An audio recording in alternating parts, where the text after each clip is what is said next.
चर्चा के तहत आज बातचीत यूं तो सामान्य तौर पर दर्शकों को लगेगा कि होगी तो मनीष सिसोदिया की गिरफ्तारी पर होगी, जो तथाकथित शराब घोटाले के तहत सीबीआई की रिमांड पर 5 दिन के लिए भेज दिए गए अदालत के द्वारा। लग सकता है दर्शकों ये बात होनी चाहिए तो राहुल गांधी के भाषण के संदर्भ में होनी चाहिए, जो कल उन्होंने रायपुर के महाधिवेशन में दिया, जिसमें अपने आप को सत्याग्रही और भाजपाइयों को सत्याग्राही बताया, अडानी के संदर्भ में तमाम कुछ बातें कही। लेकिन ये सारे विषय सियासी है, दल महत्वपूर्ण नहीं, देश महत्वपूर्ण होता है। और आज बात देश के संदर्भ में करने की जरूरत है, और देश के संदर्भ में बात जो करनी है वो दरअसल पंजाब के हालात को लेकर करनी है।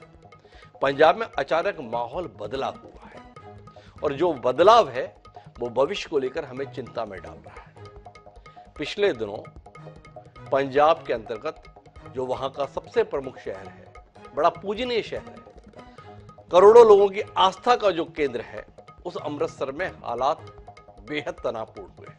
और तनावपूर्ण इसलिए हुए कि वहां पर मौजूद एक थाने पर हमलावरों के द्वारा सीधे तौर पर हमला बोल दिया गया। हथियारों से लैस थे और हथियारों के साथ लैस होकर उन्होंने हमला इसलिए बोला कि उन्हें अपने एक साथी के द्वारा गिरफ्तार किए जाने को लेकर नाराजगी थी, और यह अनियोजित नहीं था, सुनियोजित था। एक संगठन है वारिस पंजाब दे, उसके आह्वान पर यह हमला किया गया। तकरीबन आधा दर्जन से ज्यादा पुलिस वाले इस हमले में घायल भी हुए। पर इसमें जो चिंता में डालने वाली बात है, परेशान करने वाली बात है, हैरानी में डाल देने वाली बात है, वो ये है कि पुलिस ने इन हमलावरों के सामने घुटने टेक दिए। इनका कहना था कि हमारे साथी को गलत गिरफ्तार किया गया है, छोड़ा जाए, और पुलिस ने कह भी दिया कि हाँ इसको हम छोड़ देंगे। ऐसा कहा ही नहीं गया, अगले दिन छोड़ भी दिया गया। अमृतसर के एसपी के द्वारा बाकायदा ये कहा गया कि वो संगठन के प्रमुख के द्वारा हमें इस प्रकार के सबूत दे दिए गए हैं जिससे पता चलता है कि जिसको गिरफ्तार किया गया वो इसमें शामिल नहीं है, इसलिए छोड़ दिया जाए। कमाल है। अगर इतने गैर जिम्मेदाराना तरीके से प्रदेश में पुलिस काम कर रही है तो ऐसे एसपी और डीजीपी को भी साथ में क्यों नहीं हटा दिया गया, ये सवाल है। वहीं दूसरी तरफ सवाल इस बात को लेकर है कि क्या किसी भी परिस्थिति में सैकड़ों लोगों के द्वारा एक थाने पर हमला करने को प्रदेश और देश इतनी सहजता से स्वीकार करने के लिए तैयार है? अगर हां, तो फिर जाके बाकी थानों को भी अब अपनी सुरक्षा के लिए अतिरिक्त इंतजाम कर लेने चाहिए। तीसरी और आखिरी महत्वपूर्ण बात इस पूरे मसले पर प्रदेश के मुख्यमंत्री भगवंत मान के द्वारा दिया गया बयान है, जिसमें उन्होंने कहा कि मैं पंजाब पुलिस के तमाम कर्मचारियों को धन्यवाद देता हूं कि उन्होंने गुरु ग्रंथ साहब की बेअदबी से बचा लिया। जो हमलावर थे वो अपने साथ में गुरु ग्रंथ साहब को लेकर आए थे और पुलिस वालों ने संयम का काम लिया, मैं इसके लिए उन्हें बधाई देता हूं। प्रदेश के मुख्यमंत्री के संदर्भ में इस बयान ने हमें चिंता में डाल दिया है। चिंता में इसलिए डाल दिया है कि उन्हें उस पुलिस सिस्टम पर, उस इंटेलिजेंस पर सवाल उठाना चाहिए था जिसके तहत उसे ये पता ही नहीं चला कि सैकड़ों लोग इकट्ठा हो रहे हैं और इकट्ठा होकर हथियारबंद समूह में एक थाने पर हमला बोलने जा रहे हैं। तो हम इस पूरे मसले पर बात करेंगे क्योंकि वारिस पंजाब दे का जो प्रमुख है वो अपनी इस कार्रवाई को सीधी लड़ाई के संदर्भ में बता रहा है। पिछले एक साल से उसके द्वारा दिए जाने वाले बयान लगातार देश के विखंडन की बात कह रहे हैं, अलग खालिस्तान राज्य के संदर्भ में बात की जा रही है, उस खालिस्तान के संदर्भ में बात की जा रही है जिसको हम तकरीबन 2 दशक पहले भूल चुके हैं। इस देश ने 80 के दशक में बहुत कुछ भोगा है, पंजाब ने खुद ने भोगा है। वो तमाम हत्याएं अभी भी हमारे जहन में हैं, वो खूनी व्यवहार हमारे जहन में है। इस खालिस्तानी अभियान के नाम पर हम अपने देश के प्रधानमंत्री को खोए, पंजाब के मुख्यमंत्री को खोए, और इन सब से गुजरकर हमने उस अलगाववादी आंदोलन पर जीत हासिल की थी।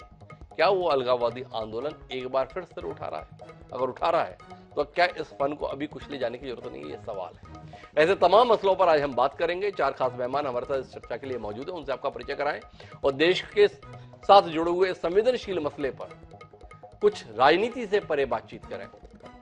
उससे पहले समय है आज के विचार सूत्र का। हमारा आज का विचार सूत्र गुरु गोविंद सिंह का दिया हुआ है। उन्होंने बड़ी कमाल की बात कही थी, आगाह किया था समाज को। उन्होंने कहा था कि यदि तुम असहाय और कमजोर लोगों पर तलवार उठाते हो तो एक दिन ईश्वर भी आपके ऊपर अपना तलवार चलाएगा। गुरु गोविंद सिंह ने ये जो बात कही थी वो दरअसल नेकी के रास्ते पर चलने के संदर्भ में था। सत्य के रास्ते पर चलने के संदर्भ में था, संवेदनशीलता के साथ व्यवहार करने के संदर्भ में था। उन्होंने ये अपेक्षा नहीं की थी कि एक लोकतांत्रिक देश के अंदर उनके अनुयायी हथियारबंद होकर व्यवस्था के खिलाफ इस तरीके से हमला बोलेंगे। इस बात को अपने ध्यान में रखते हुए अपनी चर्चा को आगे बढ़ते हैं। हमारे साथ इस चर्चा का हिस्सा बनने के लिए 4 खास मेहमान मौजूद हैं। हमारे साथ अशोक सरीन जी हैं जो मुख्य प्रवक्ता हैं भारतीय जनता पार्टी पंजाब के। हमारे साथ नरेंद्र संधू जी हैं जो प्रवक्ता हैं पंजाब कांग्रेस के। मनदीप सिंह जी हैं जो आम आदमी पार्टी के प्रवक्ता हैं, उस आम आदमी पार्टी के जिसके प्रचंड बहुमत के साथ इस समय पंजाब में हुकूमत है। और इन सबके बीच में तटस्थ राय और मामले के संदर्भ में बेबाक राय देने के लिए मौजूद है पंजाब के पूर्व डीजीपी राजेंद्र सिंह जी। आप सभी का स्वागत है। चर्चा की शुरुआत हम मनदीप सिंह जी से करेंगे, लेकिन उससे पहले वो 2 बयान सुनेंगे।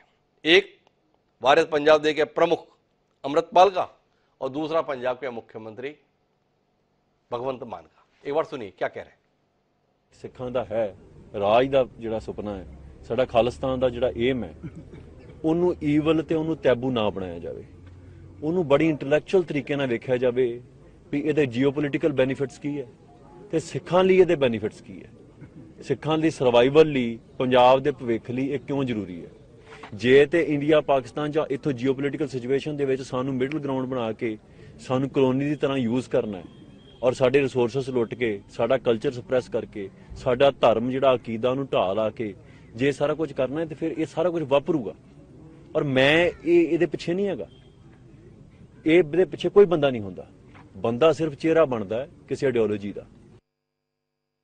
ये कुछ लोग हैं बस, और वो उनको फंडिंग होती है विदेशों से, दुकानें चलती हैं विदेशों से फंडिंग होती है, पाकिस्तान से फंडिंग होती है। तो ड्रोन जो है वो राजस्थान का हमसे 2.5 गुना बड़ा बॉर्डर है जो पाकिस्तान के साथ टच करता है। वहां क्यों नहीं ड्रोन आते, पंजाब में क्यों आते? क्योंकि उनके आका बैठे हैं कि पंजाब को डिस्टर्ब किया जाए। पंजाब नहीं डिस्टर्ब, पंजाब की पुलिस इतनी सक्षम है कि किसी को अमन कानून तोड़ने की हम इजाजत नहीं देंगे। तो ये है अमृतपाल जो एक अलग खालिस्तानी देश के संदर्भ में बात कर रहे हैं। उनका मानना है कि हिंदुस्तान और पाकिस्तान के बीच में कॉलोनी की तरीके से व्यवहार किया जा रहा है। और दूसरी तरफ भगवंत मान है, उनकी सोच ही अलग है। बोले हम किसी को इजाजत नहीं दे सकते। उनके रहते हुए एक थाने को लूटने की हालात बन गए, वो कह रहे हम इजाजत नहीं दे सकते। तो मनदीप जी के पास चलता हूं। मनदीप जी, आपकी पार्टी के संदर्भ में तो पहले ही आक्षेप थे कि आप अलगाववादियों के हाथ ही मजबूत करोगे। अब आपके राज्य में रहते हुए हालात ऐसे हो रहे हैं कि थाने तक सुरक्षित नहीं रह गए, क्या कहते हैं? सर, पहली बात तो जो आप बोल रहे हो कि घुटने टेके गए हैं, घुटने उनके आगे नहीं टेके गए। घुटने जो टेके गए हैं वो श्री गुरु ग्रंथ साहिब जी के आगे टेके गए हैं। सलूट है उन पुलिस वालों को जिन्होंने इतनी लाठी सहने के बाद भी उन पे अपने गुरु ग्रंथ साहिब जी हुए कोई बेअदबी का एक भी अक्षर नहीं आने दिया। तो हम बात करेंगे जो ये कांड हुआ है अजनाले में, ये कांड हुआ है तो एक हमारे अंदर तो किसी सिपाही को पकड़ लिया गया था, शायद उनके मामले में जो दर्ज था इसके रिगार्डिंग।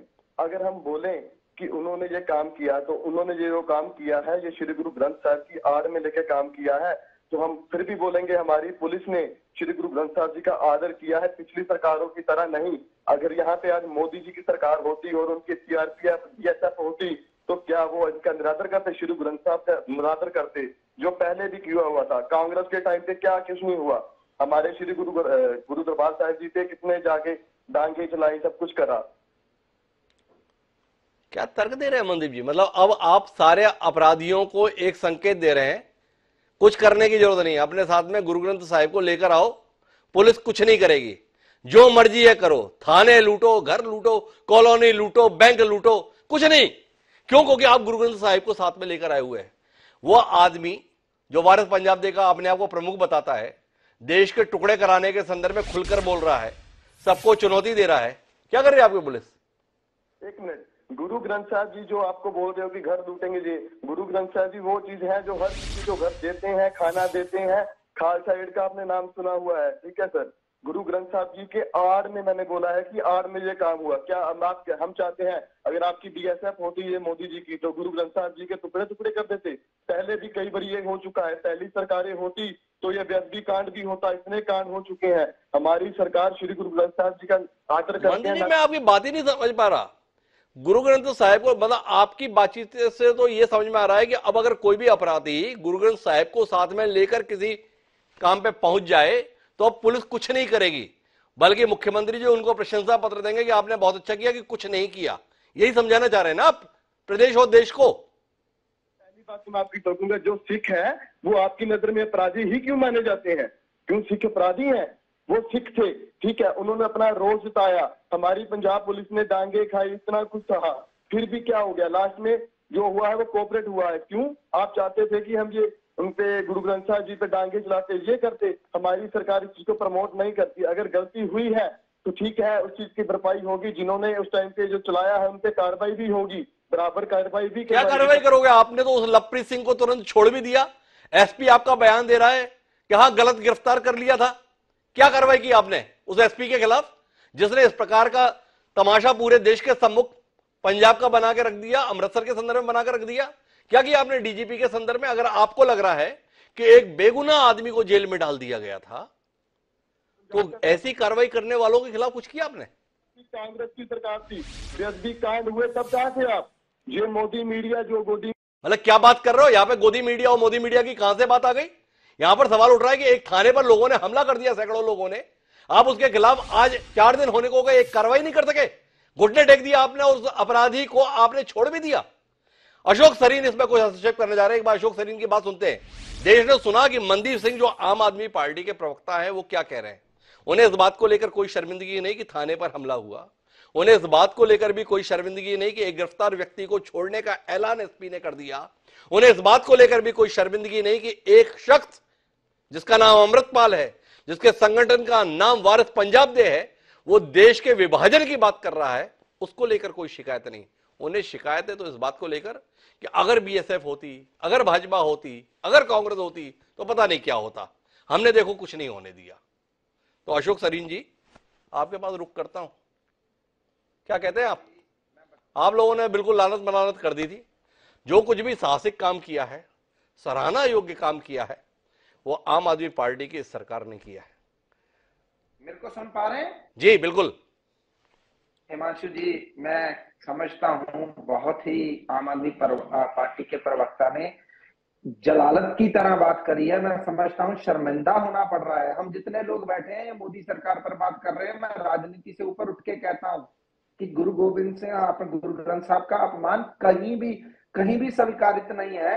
ये मैं बता देना चाहता हूं। ये मोदी जी पर बात कर रहे हैं, विदेशों से भी गुरु ग्रंथ साहब आदर से, सत्कार से हमारे केंद्रीय मंत्री सर पर रख के ला रहे हैं और ये बात कर रहे हैं तार तार करने की। इनकी भावनाओं में, इनकी भावना ही पंजाब के प्रति गलत है। ये सवाल का जवाब सवाल से देते हैं, सवाल जवाब तो है ही नहीं इनके पास।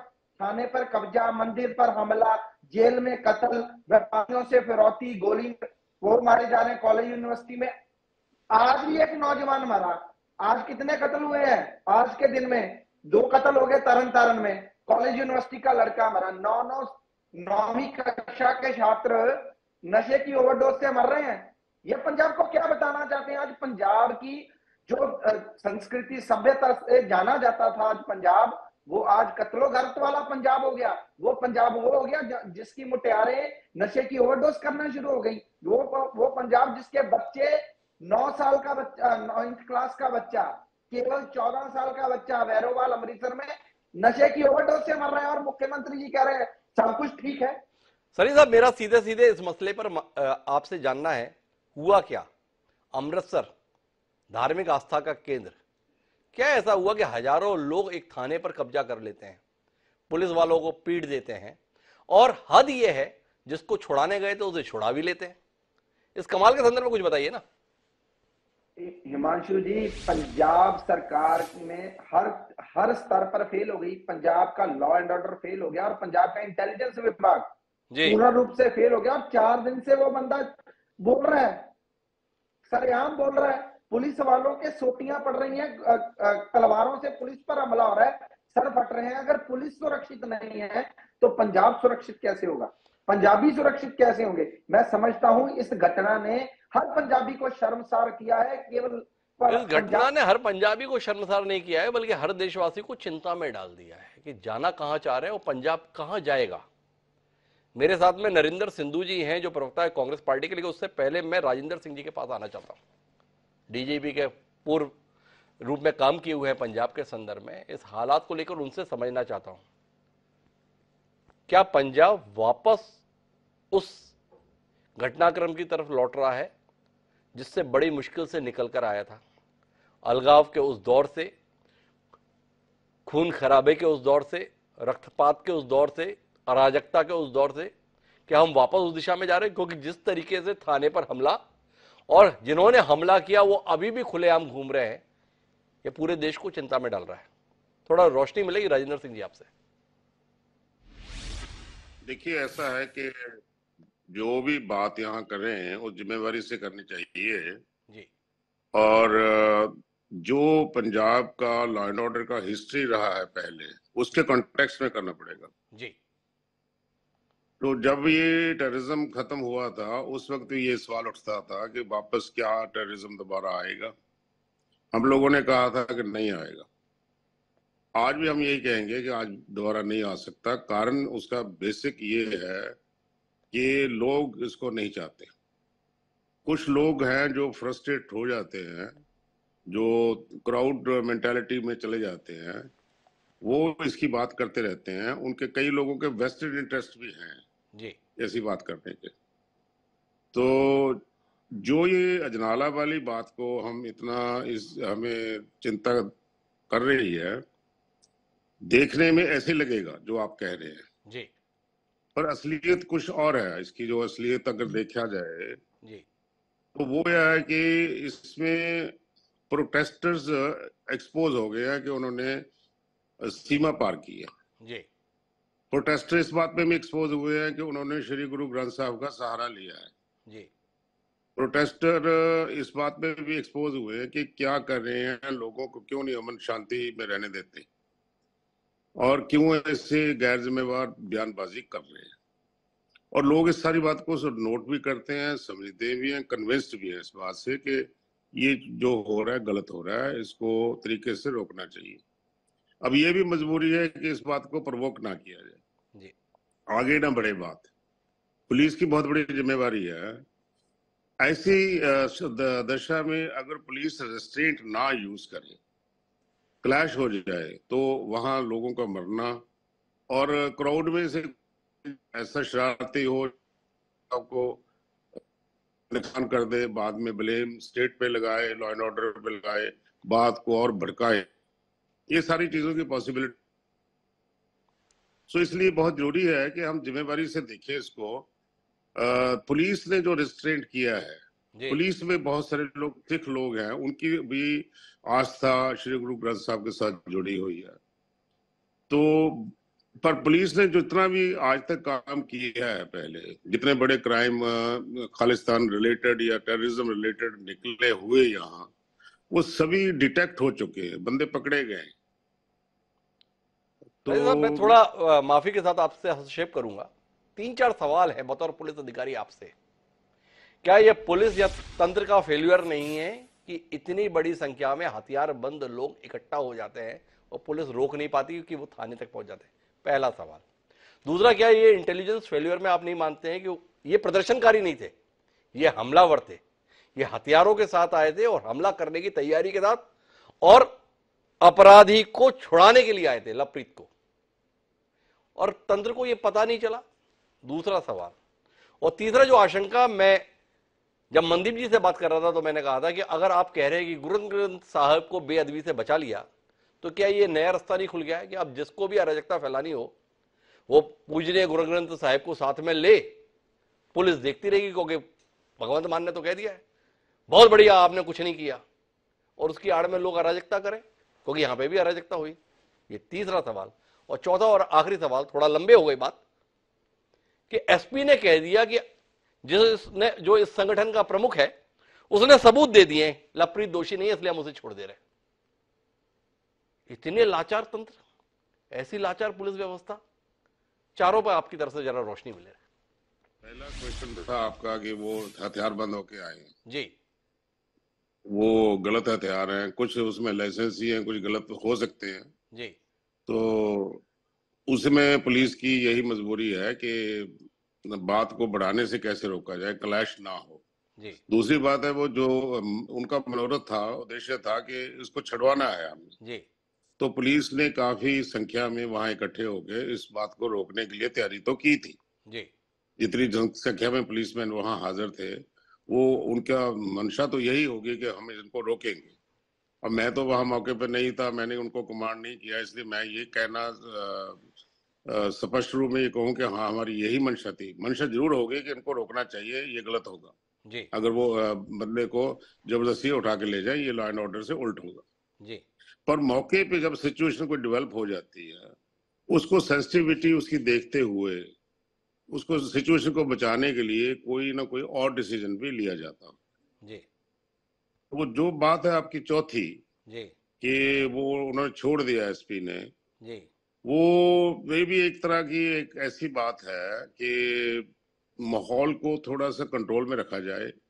देखा जाए जो पुलिस के पास एक्शन लेने की क्षमता है या कैपेसिटी है या टाइम है, वो उसमें काफी कुछ हो सकता है। अब भी अगर करना हो तो जैसे टीवी में जो सीसीटीवी कैमरे में जी, इंटेलिजेंस रिपोर्ट से, अदरवाइज थ्रू सोर्सेस ये पता किया जा सकता है कौन लोग ज्यादा हमलावर थे, किन्होंने इंसाइट किया क्राउड को। सारी क्राउड को तो कहना मुश्किल हो जाता है, क्योंकि उसमें से कौन आदमी मिसलेड है, कौन आदमी इनोसेंट है, वो सारा मुश्किल होता है। पर जो आदमी मेन है, जिन्होंने गड़बड़ की है, उनके खिलाफ एक्शन लेने के लिए उनको आइडेंटिफाई किया जा सकता है। वो एक्शन आज भी लिया जा सकता है, कल को भी लिया जा सकता है, उसमें कोई बहुत ज्यादा देरी वाली बात नहीं है। राजेंद्र जी, आप बड़े आसानी से कह दिए कि उसमें बहुत देरी वाली बात नहीं है, लेकिन मेरा सवाल आपसे वापस है, और उस सवाल को मैं वापस आपके पास लेकर आऊंगा, लेकिन मेरे साथ में अभी नरेंद्र संधू जी हैं, प्रवक्ता हैं कांग्रेस पार्टी के। क्या कहते हैं नरेंद्र जी? सब कुछ ठीक ठाक है, पुलिस ने बहुत ठीक तरीके से टैकल किया, हालात बहुत खराब हो सकते थे, बचा लिया पंजाब को, यह ये बता रहा है कि पंजाब बेकाबू हो रहा है, जिनकी हसरतें अलगाव के संदर्भ में उनके हौसले बुलंद हो रहे हैं, और पुलिस सरेंडर कर रही है, तंत्र सरेंडर कर रहा है, और यहां तक मुख्यमंत्री भी शायद सरेंडर कर रहा है। क्या कहते हैं? देखिए त्रिवेदी जी, ये सरकार बिल्कुल, मैं आपको तफसील से बताता हूँ। मैं ये इनका स्पोक्स पर्सन तो पता नहीं क्या इधर उधर घूम रहा है। मैं सिद्धू मूसेवाला का कत्ल होता है जी, नंगल अब्बिया का कत्ल होता है, सुधीर सूरी का कत्ल होता है, मैं तो बहुत गिना सकता हूँ। और उसके बाद देखने ना, पटियाला में एक लेडीज का दिन दिहाड़े पुलिस के सामने लोगों ने मार मारा, उसको बुरा हाल कर दिया, वो पेशी भुगत के आई। तो उसके बाद चुनाव में एक आदमी को दिन दिहाड़े पुलिस की मौजूदगी में मार मार के बहुत बुरा हाल किया। कारण क्या था? वो नशे की मुखबिरी करता था, ये लोग नशा बेच, वो नशा बेचने वाले सरेआम गालियां निकाल रहे हैं और वीडियो आउट कर रहे हैं। और नई बात ये शुरू हो गई है कि वीडियो आउट कर रहे हैं, वीडियो बना बना के आउट कर रहे हैं ताकि लोग दहशत में दें। तो उससे आगे चले, मोहाली में बर्बरता का तो इंतहा हो गई जब एक आदमी की उंगली काट दी, 4 उंगली काट के, और उसका वीडियो आउट करता है। ये बेसिकली पंजाब सरकार। अच्छा, उससे आगे चलो, दिन दिहाड़े गैंग वार हो गई जेल में, और उसमें मूसे वाले के 2 जिन्होंने कत्ल किया था वो लड़ के आपस में मर गए। उसके बाद पुलिस वाले खड़े थे, फिर भी मर गए। अभी कहते हैं ठीक है। अच्छा, उसके बाद आज देख लो, हमारे एक चेयरमैन थे पट्टी के, उनकी डेथ हो गई। पटियाले में एक कत्ल हो गया, अमृतसर में कत्ल हो गया। और ये बड़े आराम से कह रहे हैं। और मेन मुद्दे पे अब मैं आ रहा हूँ। देखिए, अजनाले में कोई शक नहीं इसमें, मैं पुलिस की बिल्कुल प्रशंसा करूंगा कि उन्होंने बहुत बड़ी तरह से, बहुत अच्छी तरह से एक बहुत बड़ा कांड होने से बचा लिया। और एक हमारे एक साबित सूरत सिख थे जिन्होंने उनकी व्यथा दी, वीडियो में देख रहा, बोला कि अगर इनके ये प्रशंसा की आड़ भी ना आते तो इनका बदतर। सरकार देखे, सरकार ने अगर उस पर किसी पे अगर केस डाला था जी, तो वो कैसे अगले दिन ही रिहा हो गया? या तो उसका केस गलत पुलिस ने डाला था, या वो दबाव में आकर उसको रिहा कर दिया। ऐसे तो कई फिर लोग थाने में हमला करके किसी को छुड़ा के ले जाया करेंगे। ये कोई अफगानिस्तान थोड़ी है, ये तो पंजाब है। ये तो बदलाव लेके आए थे, बदलाव लेके आए थे कि हम पंजाब में नशा मुक्त कर देंगे, जेलों में मोबाइल बंद कर देंगे, करप्शन खत्म कर देंगे। और करप्शन में तो आपने इन्होंने देख ही लिया बदलाव के, तो इन्होंने बहुत बुरा हाल कर दिया बदलाव का। पहले सबसे पहले सिंगला जी पकड़े गए, उसके बाद सरारी जी पकड़े गए, और अमित रतन जी पकड़े गए, और सबके सब ये कह रहे थे हमारे पीए नहीं है, और सब पकड़े फिर जाते हैं। और भगवंत मान जी इन्वेस्टर्स को बाहर जाके कह रहे हैं कि भैया पंजाब में आओ इन्वेस्ट करो। अरे भाई कौन कर गए इन्वेस्ट? 2 दिन इन्वेस्टमेंट में 100 आदमी नहीं आए और करोड़ों रुपए उसकी एडवर्टाइजमेंट पर खर्च करती। हाँ, ये बदलाव इनका जरूर है कि ये हर अखबार में, पंजाब की तो छोड़ो, दूसरी स्टेटों के अखबार में पूरे पूरे पेज का, और एयरपोर्ट पे बड़े बड़े ग्लो साइन लगा के अपनी एडवर्टाइजमेंट करते। अरे भैया पंजाब के पैसे क्यों वेस्ट करते हो? इनका प्रवक्ता तो बड़े आराम से बैठ कर कह रहा है कि अगर बीएसएफ होती तो सीआरपीएफ होती तो फिर बेअदबी हो जाती। अरे भाई छोटे भाई, तेरे को नहीं पता, बीएसएफ जब चलती है, फौज चलती है, वो गुरु ग्रंथ साहब का सम्मान लेके चलती है। उनके आगे उनके गुरुद्वारा, मंदिर, मस्जिद हर यूनिट में रहता है। सीआरपी में भी यही हाल है। तो अगर वो खड़े होते तो हो सकता है इससे ज्यादा बचा कर लेते हैं। आप कैसे ये बात हमारी फोर्सेस को बोल रहे हो कि वो बेअदबी करा सकते थे, पंजाब पुलिस ने नहीं कराई? जब बेअदबी की बात आती है, कोई भी कराए, ये सबसे घिनौना दुनिया में जुर्म है। हम एक आगे बेअदबी आपने देख ली, बरगाड़ी कांड में भुगत चुके हैं। किसने कराई, कैसे कराई, वो सब क्लियर हो जाएगा। लेकिन बेअदबी तो हुई ना, हम पंजाब आज तक भुगत रहे हैं। और आप सिर्फ यहाँ पर राजनीति करने के लिए आप नए नए, मेरे को लगता है, और नए अब बोल रहे हो कि ऐसा हो गया वैसा हो गया। लॉ एंड ऑर्डर की हालत पंजाब में दिन भर, सरीन साहब तो मेरे साथ बैठते हैं, बद से बदतर होती है, बद से बदतर है। लेकिन मैं नरेंद्र जी थोड़ा विस्तार देना चाहता हूं खालिस्तानी मांग के संदर्भ में। यह हमला किसने किया? वारिस पंजाब दे संगठन से जुड़े हुए लोगों ने। मुखिया कौन है? अमृतपाल। वो सीधे तौर पर कह रहा है खालिस्तानी विचारधारा और शासन का सपना कभी नहीं मरेगा। अब तक असली हिंसा नहीं देखी है, जब देखोगे तब क्या कहोगे।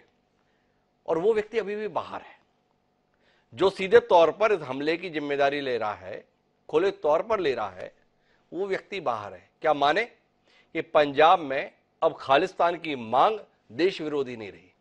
खालिस्तान के लिए लड़ी जा रही लड़ाई देश विरोधी की दृष्टि से नहीं देखी जा रही। खालिस्तान के संदर्भ में सपना देखना कोई अपराध नहीं रह गया। क्या यही हालात बन गए हैं पंजाब में?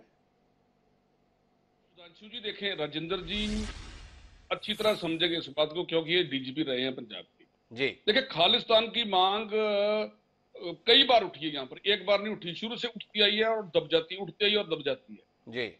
और ये सुलगती रहती है, और फॉरेन से फंडिंग होती रही, और यह काम देश विरोधी ताकतें करती रहती है जी। लेकिन जो इस बार हुआ, पंजाब सरकार को पहले इनपुट्स होनी चाहिए थी, और इनपुट्स थी, उनको पता होना चाहिए था कि ऐसा कांड होगा, ये शुरू से कंट्रोल कर सकते थे। जैसे अजनाला कांड की बात करें तो कहां से चलकर अमृतपाल जी कहां अजनाले आए, रास्ते में रोके जा सकते थे, रास्ते में भी रोके जा सकते थे, नहीं रोके गए। अजनाले में आकर घेराव किया और उन्होंने बताया कि मेरे साथ तो 5-6 गाड़ी थी, इतने लोग कहां से आ गए। इट मीन्स है इधर उधर से लोग घुस जाते हैं बीच में। जो शरारती तत्व होते हैं वो आपने देखा कई मोर्चे फेल करने के लिए आगे आ जाते हैं।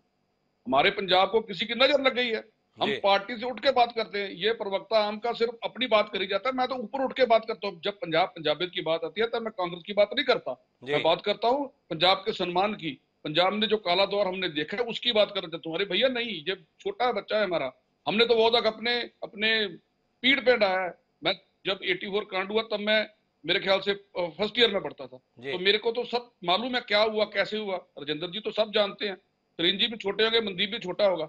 लेकिन पंजाब में जो हुआ वो होने के बाद अब इतनी शांति आ गई, अब ये आगे नहीं भैया चलने देंगे। सरकार आपकी है, आपको कंट्रोल करना पड़ेगा। हम तो अपोजिशन है, हम तो आपको सहयोग के लिए हर वक्त तैयार बैठे हैं।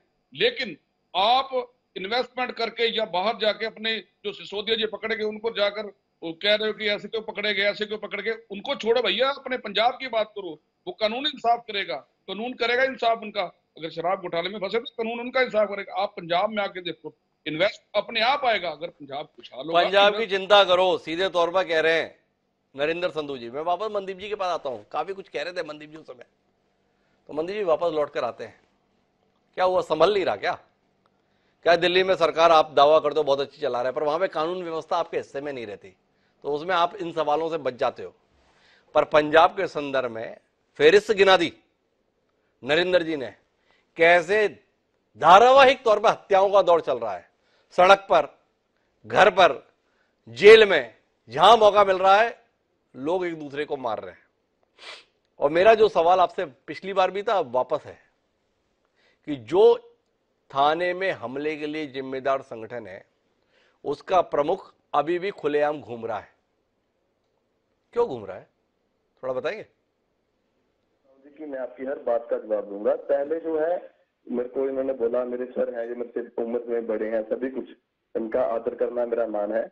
तो मैं ये बोलूंगा कि जब अगर ये बोले कि ये बेअदबी कांड बरगाड़ी वाले की बात कर रहे हैं, तो नहीं, सबसे पहले कांग्रेस की सरकार थी, तब भी बरगाड़ी कांड हुआ था। बरगाड़ी कांड नहीं था, वो दरबार साहब का कांड था, ठीक है। तब इंदिरा गांधी जी थी, ठीक है, तब भी आपकी बीएसएफ ही थी, वो कोई बाहर वाला नहीं था। जब उन्होंने चलाया था तब भी हमने सब कुछ देखा है अपनी आंखों से। हम छोटे हैं, हम बोलते हैं हम छोटे हैं, हम किसी ड्रग्स में नहीं लगे, हम किसी और चीज में नहीं लगे, हम अच्छी लाइन में चुनेंगे। हम चाहें तो हम भी बाहर जा सकते हैं, हम क्यों चाहें? हमारा पंजाब था ना ये, हमारा पंजाब है, हम रंगला पंजाब करेंगे। और रही बात वो करप्शन की कि हमारे मंत्री करप्ट हैं, जितने भी ज्यादा मंत्री करप्ट निकले वो कांग्रेस के निकले, सारे ही मंत्री करप्ट निकले।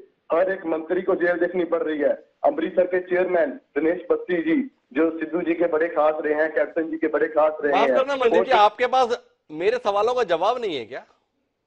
हम यहाँ पर चिंता कर रहे हैं पंजाब की, हम यहाँ चिंता कर रहे हैं देश की, हम बात कर रहे हैं खालिस्तान की मांग करने वाले लोगों के हौसले की। इस समय भ्रष्टाचार को लेकर बात नहीं हो रही, करप्शन को लेकर बात नहीं हो रही, देश के वजूद को लेकर बात हो रही है। कुछ कहने के लिए नहीं है आपके पास में, सामर्थ्य नहीं है, दम नहीं है कि देश को बचा पाएंगे, पंजाब को बचा पाएंगे।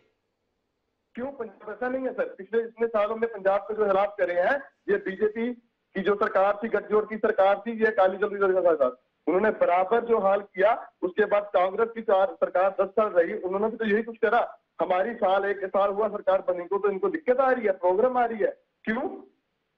अगर ये आज जो कांड हुआ है, इसमें जो दोषी होंगे, इन पे जो भी सजा है इनको मिलेगी, ये बात सीएम साहब ने बोली है और मिलेगी। अगर हम उस टाइम पे अगर उनको पकड़ते तो जो देश का माहौल था वो खराब होना था, पंजाब का माहौल खराब होना था। इस चीज के लिए उन्होंने जो प्रेरणा दी थी, इसलिए उनको छोड़ना पड़ा था। और उसके बाद उस दिन छोड़ना पड़ा, आपने खुद ही मान लिया, देश के हालात ऐसे थे। मैं वापस आना चाहता हूं एक बार राजेंद्र सिंह जी के पास। आप देख रहे हैं सरकार किस तरीके से घुटने टेकने को जायज करार दे रही है। तो अब पूरे देश में यही सिस्टम रहे, अपराधी को पुलिस पकड़े, कुछ समूह इकट्ठा होकर थाने तक पहुंचे, कोई कुरान को लेकर पहुंच जाए, कोई रामचरितमानस या गीता को लेकर पहुंच जाए, पुलिस अब कुछ नहीं करेगी, सम्मान का बात है। और नतीजा, जिस अपराधी को पकड़ा गया है उसे छोड़ भी दिया जाएगा, क्योंकि माहौल को शांत रखने की बात है। तो अब देश में तंत्र ऐसे ही चलेगा, पुलिस व्यवस्था ऐसे ही चलेगी राजेंद्र सिंह जी? देखो, ऐसा सबसे पहले ये समझना पड़ेगा कि कोई भी सिचुएशन एग्जैक्टली सेम नहीं होती दूसरी सिचुएशन के मुताबिक। हर सिचुएशन अपनी एक सेपरेट सिचुएशन होती है, उसको उसका सेपरेट टाइमिंग होती है, सेपरेट कमांड होती है, सेपरेट सोच होती है, सेपरेट इंटेलिजेंस इनपुट्स होती हैं, तो उसके मुताबिक चलना होता है। सेंसिटिविटी, जो प्रॉब्लम की सेंसिटिविटी है उसको देखना होता है। जी आप सुन रहे हैं? जी बिल्कुल राजेंद्र सिंह जी। तो ऐसा हम नहीं कहते कि ऐसे ही सारी पुलिस बिहेव करे, सीधा सारे बहुत इंडिया। वरिष्ठ अधिकारी रहे हैं, मेरा आपसे सीधा सवाल है कि थाने पर हमला करके अभियुक्त को छुड़ाया गया, आज 5 दिन होने को हैं, जो लोग इसके लिए जिम्मेदार हैं, उस संगठन का प्रमुख जो मोटे तौर पर उसके लिए जिम्मेदार है, उसके खिलाफ किसी भी किस्म की कोई कार्रवाई कहीं हुई हो, ये जानकारी में नहीं आ रहा। क्या ये अपराधियों के हौसले बुलंद करने वाला काम है या अपराधियों के हौसले तोड़ने वाला काम है? बस इतना आपसे बतौर वरिष्ठ पुलिस अधिकारी आप रहे हैं जानना चाहूंगा, क्या संदेश है इसका? सिंपल बात यह है कि फाइल पे क्या कुछ हो रहा है जी, उस पे अभी नहीं बताया जा सकता, क्योंकि फाइल पे सारी बात बिल्ड करनी पड़ती है कि किस आदमी का क्या रोल था, उसके बारे में शहादत क्या है, एविडेंस क्या है, उसके मुताबिक कार्रवाई की जाती होती है। उस पर टाइम लगता है। जैसे अब सारा ये हुआ, सारा इसको देखना पड़ेगा। कोई 2-4 लोग अच्छे बैठ के इंटेलिजेंट इन्वेस्टिगेशन ऑफिसर्स बैठ के देखेंगे कौन क्या कर रहा था, किसका क्या रोल था, उसके मुताबिक फाइल तैयार की जाती तो है। राजेंद्र सिंह का कहना है कि अभी फाइल पे क्या हो रहा है इसकी जानकारी नहीं है। और हमारी बेचैनी इस बात को लेकर है कि मैदान पर क्या हो रहा है ये देश को पता नहीं चल रहा है, इसी बात को लेकर तो परेशान है। पर मेरे साथ में जिस पारे पंजाब देश संगठन कटघरे में है, जिसकी गतिविधियों को लेकर एक नाराजगी है, उसके प्रतिनिधि के तौर पर एडवोकेट इमाम सिंह खारा जी हमारे साथ जुड़े हुए हैं। उन्हीं से समझने की कोशिश करते हैं। अपने इस कार्य को जायज मानते हैं इमाम सिंह जी? एक थाने पर हमला, एक आरोपी को छुड़ाना और हमले के लिए गुरु ग्रंथ साहिब को सामने ढाल के तौर पर इस्तेमाल करना, उस गुरु ग्रंथ साहिब को जो हम सब के लिए बेहद पूजनीय है, क्या कहते हैं? नहीं देखो, ये जितने भी लोग हैं ये हमारे पे ये झूठे इल्जाम लगा रहे हैं जितनी भी आपने बातें की।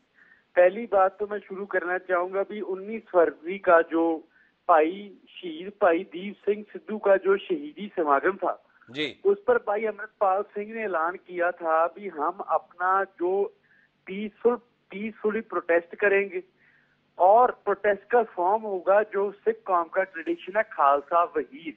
और मैं आपकी जानकारी में बता दूं भी खालसा वहीर तभी निकाली जाती है जिसमें गुरु ग्रंथ साहब महाराज की अगुवाई होती है। तब उन्होंने ये ऐलान किया। उन्होंने कहा हमने पहले भी पुलिस को दरख्वास्त बेनती की है भी इंक्वायरी करो और जो झूठा फंसाया गया है लवप्रीत सिंह तूफान को उनको रिहा करा जाए। और फिर भाई साहब ने कहा भी काफी दिन हो चुके हैं, अब हम पीसफुली प्रोटेस्ट करेंगे, जो हर एक इंसान का हक है। आर्टिकल 19(1)(a) में आता है freedom of speech and expression के अंडर ही राइट टू पीसफुली। तो आप जैसे कि वल्लभ भाई पटेल ने आप बोला था भी सिख एक जरैम पेशा कौम है, अनसिविलाइज्ड कौम है। देखो सिख कौम कोई प्रोटेस्ट करे तो उसमें बैरिकेडिंग की क्या लोड है जी? क्या आप सिखों को वल्लभ भाई पटेल की तरह एक अनसिविलाइज्ड लोग मानते हो, एक जरैम पेशा कौम मानते हो सिखों को जी? तो वे बैरिकेडिंग की गई। जब वहीर का कहीं नहीं कहा था भी हमने पुलिस स्टेशन पे हमला करना है जहाँ अंदर जाना है जी, पुलिस ने वहां पर बैरिकेडिंग की। और उसके बाद क्या किया उन्होंने लाठीचार्ज करना शुरू कर दिया पुलिस ने, टीयर गैस शेल छोड़े। अब देखो अगर कोई अत्याचार करता है तो रिटेलिएट तो हर एक इंसान करता है, जानवर है, कुत्ता है, उसके तरफ भी कोई मारना तो वो भी रिटेलिएट करता है। हम तो फिर भी इंसान हैं, तो वो है ना जी। तो सारा जो इवेंट थे तो वो सारे वहां पर ट्रांसफायर होगी। इसमें देखने वाली बात यह है भी जो प्रशासन है, पुलिस प्रशासन है, वो अग्रेसर है। जो इंडियन पीनल कोड के अधीन राइट टू सेल्फ डिफेंस हर एक को, अगर सेल्फ डिफेंस में किसी को चोट लग जाती है उसके लिए वो जो विक्टिम होता है वो उसके लिए वो नहीं होता, जिम्मेवार नहीं होता। पहली बात बैरिकेडिंग क्यों हुई, दूसरी बात वो पुलिस ने लाठीचार्ज क्यों किया, और तीसरी बात जो सिख कौम का जो प्रोटेस्ट होता है, जो खालसा वहीर होती है, जो प्रोसेशन होता है, वो गुरु ग्रंथ साहब महाराज की जो अगुवाई की बिना वो निकल नहीं सकता जी। और जो भाई अमृतपाल सिंह है वो तो एक जो रिलीजियस प्रीचर है, वो अमृत संचार की बात करते हैं और हम कामरेडों जैसे कोई हरियां झंडियां लेकर थोड़ी ना जा रहे हैं। जी मैं सीधे तौर पे जानना चाहता हूं, आप इंकार करते हैं कि आपने थाने पे हमला नहीं किया? आप इंकार करते हैं कि आपने लवप्रीत सिंह को जबरिया छुड़ाने की कोई कोशिश आपके संगठन ने नहीं की? नहीं, वहां पर हमारा सिर्फ एम था पीसफुली प्रोटेस्ट करना, पर अग्रेसर प्रशासन था। उस प्रशासन के कारण सब कुछ हुआ जो भी वहां पर हुआ। ये मैं कहना चाहता हूँ सीधी बात। तो मनदीप सिंह जी हमारे साथ में इमाम सिंह हैं, आपके माननीय मुख्यमंत्री जिनको सर्टिफिकेट बांट रहे हैं, बहुत अच्छा किया, बहुत धैर्य रखा। इमाम सिंह जी तो यहाँ पे उससे उलट बयान दे रहे हैं, बोले हम शांतिपूर्ण थे, हमला तो इन्होंने किया, मारपीट इन्होंने की, हम तो सेल्फ डिफेंस में थे, आत्मरक्षार्थ। क्या कहते हैं मनदीप जी? आप ये वही बोल रहे हैं कि हमने शुरुआत की, ठीक है, पंजाब पुलिस ने शुरुआत की। पंजाब पुलिस कभी शुरुआत नहीं करती, शुरुआत इनकी तरफ से हुई थी। लाइव टीवी चल रहे थे, लाइव न्यूज चल रही थी। आप किसी भी न्यूज में चेक कर लीजिए, जो पहला हमला हुआ इन्हीं की तरफ से हुआ। पंजाब पुलिस सिर्फ अपना डिफेंस कर रही थी, अपने आप को बचा रही थी। तब भी श्री गुरु ग्रंथ साहिब जी को बीच में लाया गया, कईयों के सिर फटे, कईयों की लातें टूटी, कईयों को बहुत कुछ हुआ, ठीक है। तब भी पंजाब पुलिस ने कोई भी एक्शन नहीं किया, सिर्फ श्री गुरु ग्रंथ साहिब जी के आदर में अपने आप को झुकाया है उन्होंने। और प्रोटेस्टफुल इनका जो उन्होंने जो बोल रहे हैं कि प्रोटेस्टफुल था, ये हमारा शांतिफुल हमने ये करा है, ये तक कुछ भी नहीं था। इनकी तरफ से ही स्टार्टिंग हुई है। पंजाब पुलिस ने आगे से कोई रिप्लाई तक भी नहीं दिया इनको, इसीलिए इनके कारण इतना कुछ हुआ। अगर पंजाब पुलिस कोई रिप्लाई देती तो उनकी तरफ से कोई हवाई फायर इतना कुछ जरूर होता, पर पंजाब पुलिस ने ऐसा कुछ भी नहीं किया। ऐसा कुछ भी नहीं किया। मैं एक बात और इमाम सिंह जी आपसे जानना चाहूंगा, आपका संगठन चाहता क्या है? देश के तमाम लोग सुन रहे हैं इस समय, आपको थोड़ा बताएंगे चाहते क्या हो आप इस देश में? नहीं देखो, जो जो जो वारिस पंजाब में जथेबंदी है ना जी, वो भाई दीप सिंह सिद्धू ने बनाई थी। और उस समय भाई दीप सिंह सिद्धू ने बनाते हुए ये बात बोली थी कि जो जथेबंदी का जो एम है, ऑब्जेक्टिव है, वो है पातशाही दावे का। पातशाही दावा वो चीज है जो गुरु गोबिंद सिंह जी महाराज ने सिख कौम को बख्शी है। पातशाही दावे का मतलब है सॉवरेनिटी। ये कोई हम नहीं बात कर रही है, बात गुरु गोबिंद सिंह जी ने की है। और गुरु गोबिंद सिंह जी ने बोला भी सिख कौम हमेशा सॉवरेन रहेगी। तो हम जो बात करते हैं सिख कौम की सॉवरेनिटी की बात करते हैं, सिख नेशन की सॉवरेनिटी की बात करते हैं। और ये बात गुरु गोबिंद सिंह महाराज से चली आ रही है। और ये मतलब सीधे तौर पे आपको एक अलग देश चाहिए, यही बात कर रहे हैं ना आप? नहीं, हमारे साथ हम ये बात, हाँ हमें सॉवरेनिटी चाहिए। हम ऐसे गुलामी में नहीं रह सकते जहाँ पर सिखों के गलों में टायर पाए जाएं, सिखों को आग लगाए जाए। सिख कोई बात करे, जहाँ पर हिंदू राष्ट्र की बात हो तो बंदे को ऊंचे एमएलए बने, एमपी बने, और बंदा खालिस्तान की बात करे तो जिस देश में सिख राष्ट्रपति बनता है, जिस देश में सिख प्रधानमंत्री बनता है, वहां पर आपको गुलामी दिखाई दे रही है। यही गुरु गोविंद सिंह का संदेश समझ पाए आप? इतनी बुद्धि रही, इतनी समझ रही? नहीं, अगर आपने बात करनी है रिस्पेक्टफुली बोलिए, मैं आप पे मानहानि का केस डालूंगा। अगर नहीं, आप बिल्कुल डालिए। देश के अंदर में किसी भी मानहानि के लिए मैं तैयार हूं। मेरा सवाल है आपसे, जिस देश में आप जिस कौम का प्रतिनिधित्व करने की बात कर रहे हैं वो राष्ट्रपति रहे, ज्ञानी जैल सिंह जी, यहां मनमोहन सिंह जी 10 साल तक इस देश के प्रधानमंत्री रहे, और आप यहां पर बता रहे हैं सॉवरेनिटी की बात, स्वायत्ता की बात, स्वतंत्रता की बात। पूरा देश आपके हवाले रहा, वो देश आपको अपना नहीं लगता? उसी देश में जब हमने 1976 में अपना सूबा माना, तब सिखों को मारा गया, तब सिखों की नस्ल कुशी हुई। उसी देश में जब 1984 के बाद 2.5 लाख जो सिख नौजवान फेक एनकाउंटर में मारे गए, उसी देश में हरमंदिर साहब पर अटैक हुआ। गुरु ग्रंथ साहब महाराज में गुरु ग्रंथ साहब महाराज को गोली मारी गई उसी देश में। इतना तो गुरु ग्रंथ साहब महाराज की बेअदबी तो औरंगजेब तक ने नहीं की थी जितनी 1947 के बाद हुई। हरमंदिर साहब पर एक बार नहीं, कम से कम 4 बार अटैक हुआ। 1955 में हुआ, उसके बाद और उसी पूजनीय हरमिंदर साहब में एक डीआईजी को गोली मार दी इन अलगाववादियों के द्वारा। वो गुरु ग्रंथ साहिब का सम्मान था, वो दरबार साहिब का सम्मान था। 1955 में भी अलगाववादी थे क्या वहां पर?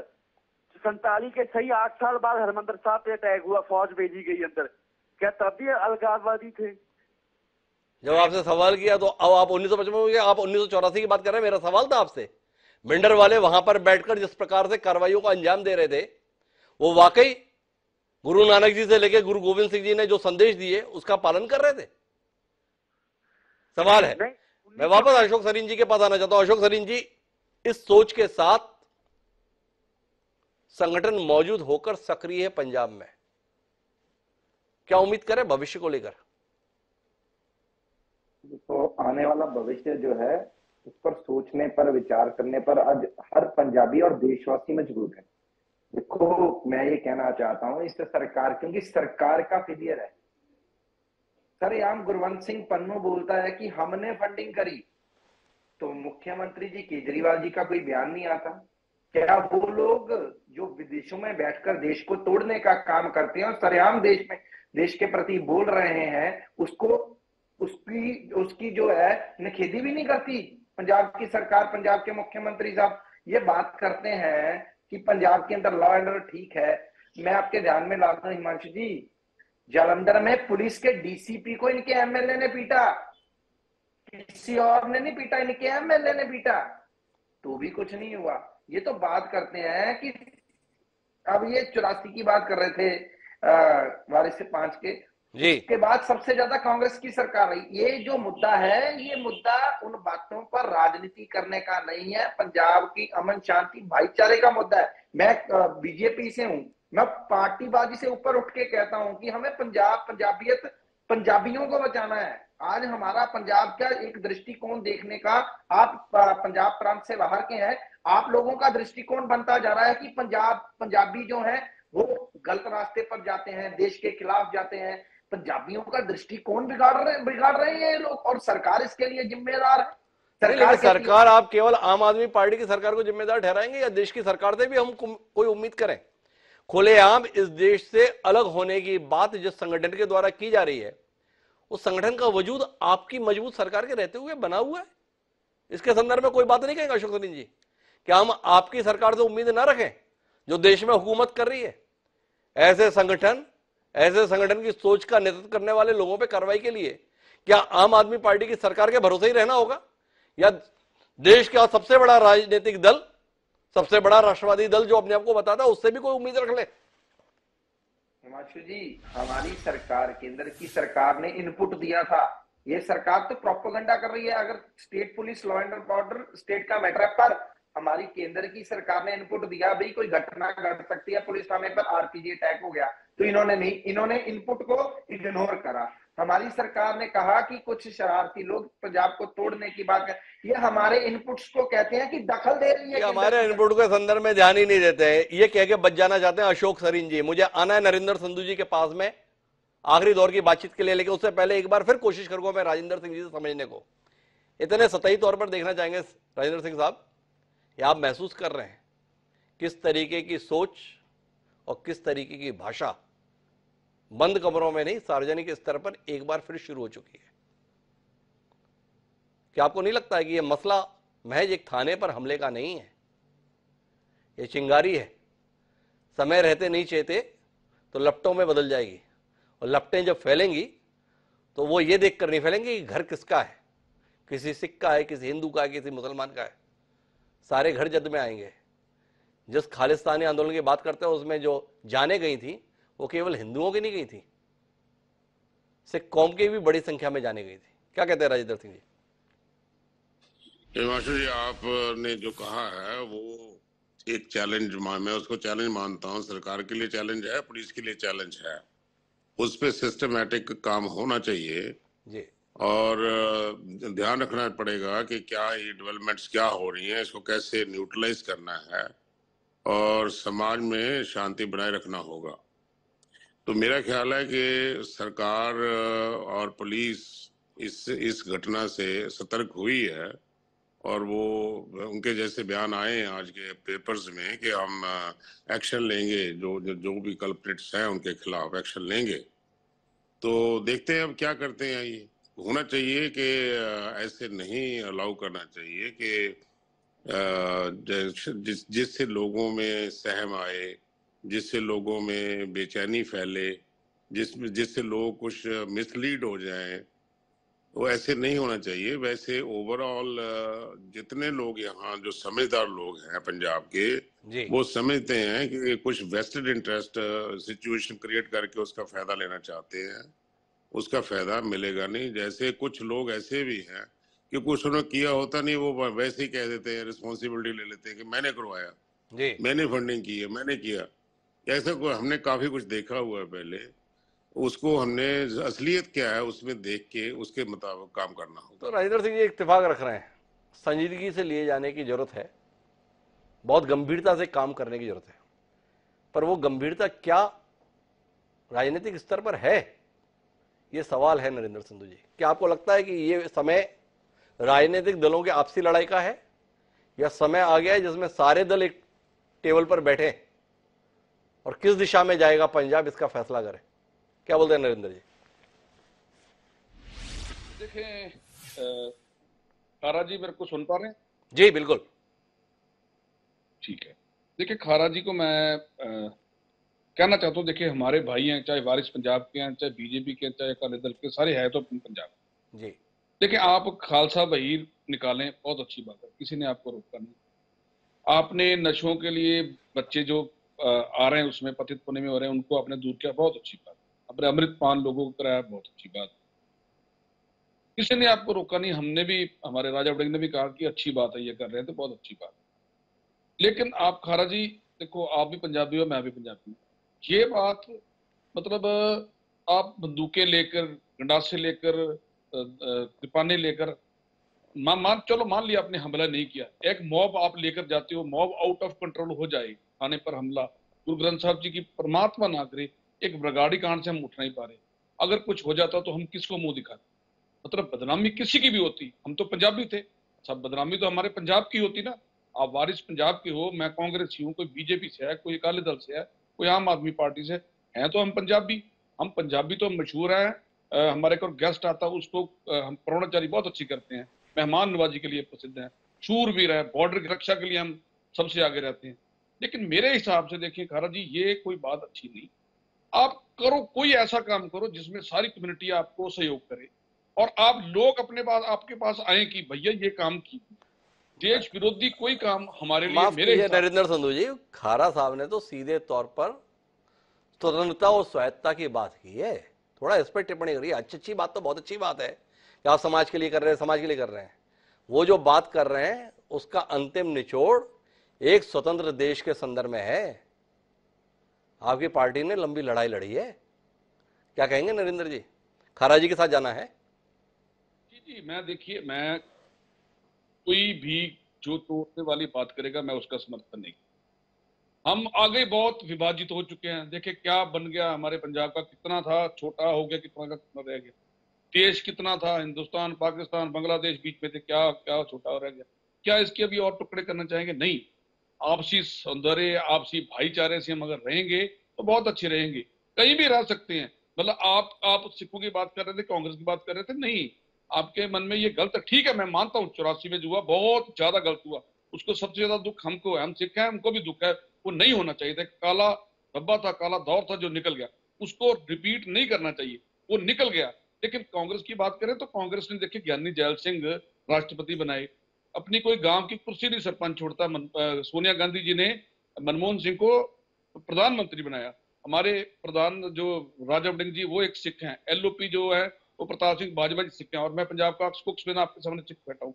तो भैया ये हमारी कांग्रेस पार्टी सिखों के लिए हमेशा सौंदर्य बिल्कुल करा के रखती है। आपने देखा पीछे जे अब जो हमारे राहुल गांधी जी आए, पगड़ी पहनकर पूरे श्रद्धा के साथ एक आम लोगों की भांति दरबार साहब मत्था टेक गए और सारा पंजाब लेके गए।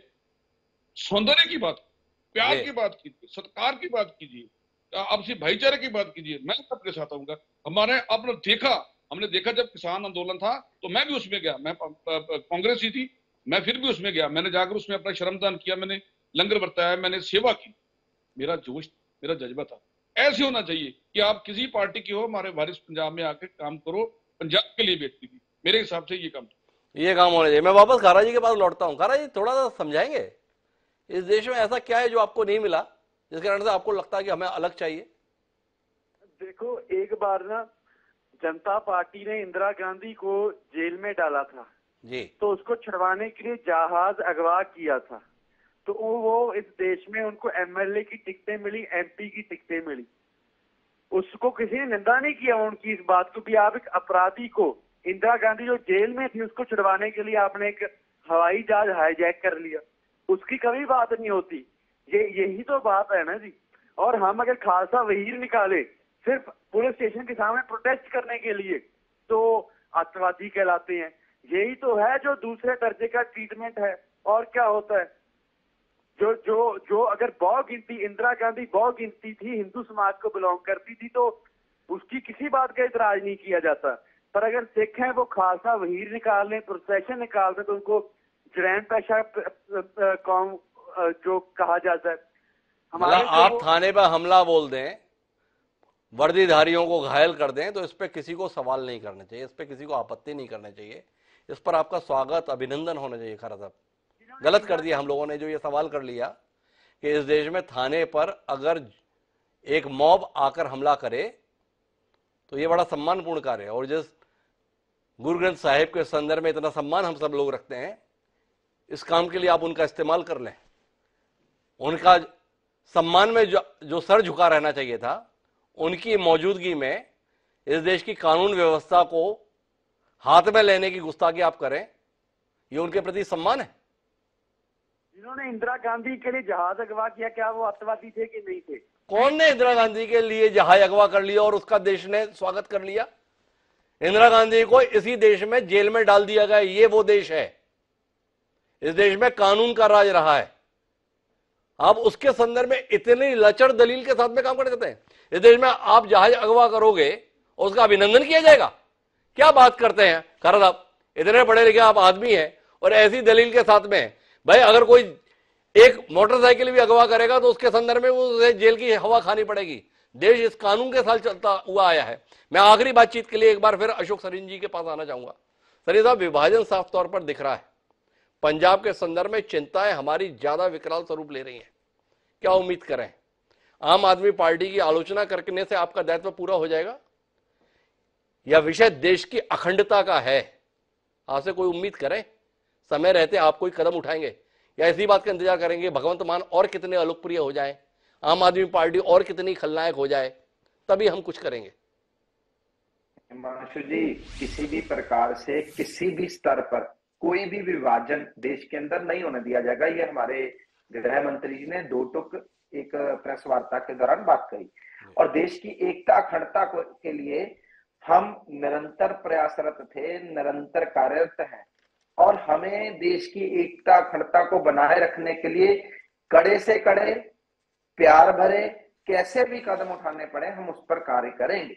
और हमें इस चीज की चिंता है कि अगर ये गंदी राजनीति कर या राजनीतिक शरण पॉलिटिकल शेल्टर देकर पंजाब का सौहार्द बिगाड़ने का प्रयास जो भी लोग कर रहे हैं, मैं एक पंजाबी होने के नाते भी कहता हूं, एक देशवासी होने के भी नाते कहता हूं कि हम भारतवासी किसी भी प्रकार से किसी भी ताकत को पनपने नहीं देंगे, चाहे वो देश की भीतरी ताकत हो, चाहे वो देश में बाहर की ताकत हो। अशोक सरीन जी का यह कहना है, लेकिन बात केवल इतने से बनेगी नहीं। हम बातचीत के मर पर आए तो सीधे तौर पर समझ में ही आता है कि एक बार फिर देश में पंजाब को लेकर अलगाववादी ताकतें कुछ करने की फिराक में है।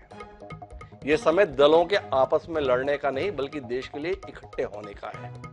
चाहे वह आम आदमी पार्टी हो, चाहे भारतीय जनता पार्टी या भारतीय राष्ट्रीय कांग्रेस, इनकी जिम्मेदारी बनती है कि दल से पहले देश हित पर ध्यान दें और उन तत्वों को पहचानें जो देश के लिए खतरा बन रहे हैं और उसके खिलाफ जो भी कार्रवाई करनी हो उसके संदर्भ में तत्पर हो, चाहे वो वारिस पंजाब दे हो या कोई अन्य संगठन। कुल मिलाकर जो इस देश की अखंडता को चुनौती देगा उसका मुकाबला 137 करोड़ भारतवासियों को मिलकर ही करना होगा, तो ही ये देश अखंड रह पाएगा। क्या इस बात को हमारे देश के सियासी दलों के हुक्मरान समझ पाएंगे? ये सवाल है। इसको उत्तर की हमें जानने की प्रतीक्षा रहेगी। आप सभी मेहमानों का बहुत बहुत धन्यवाद इस चर्चा का हिस्सा बनने के लिए। समय है अब आज के शेर का। देश के हालात को लेकर हम एक शायर के इन शब्दों के साथ अपनी भावनाओं को व्यक्त करते हैं कि जितनी बटनी थी बट चुकी ये जमीन, जितनी बटनी थी बट चुकी ये जमीन, अब तो बस आसमान बाकी है। राजेश रेड्डी ने क्या कमाल की पंक्तियां कही थी। इस देश ने अलगाववाद के दर्द को पहले ही भोगा है। बहुत तकलीफ होती है, बहुत कष्ट होता है। 1947 के सबक को हमें भूलना नहीं चाहिए। और ज्यादा समझना है तो 1971 के दंश को भी हमें पढ़ना चाहिए।